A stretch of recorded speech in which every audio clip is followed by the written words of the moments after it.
Tikulandeni nonse kulinji ku Malawi Television pa 20 January 2025.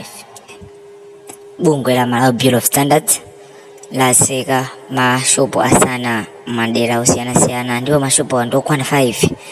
Izi zaza Kamba Ka ntchito yomwe bungwe lina nalo mamawa uno wa siku la lero pa 20 loyendera mashopuwa nkuona kuti zinthu zikukhala bwanji. Zomwe mwazina apeza kuti mashopu ambiriwa apezamo kuti muli umve kwambiri, matoileti ndi oonongeka, komanso kulibe ukhondo kwenikweni. Nyama zoonongeka, zakudya zoonongeka zopanga expire, zomwe zazesa kuti bungwe libwere ndi chisankho chimenechi kapena kuti decision imene yoti aseke mashopuwa.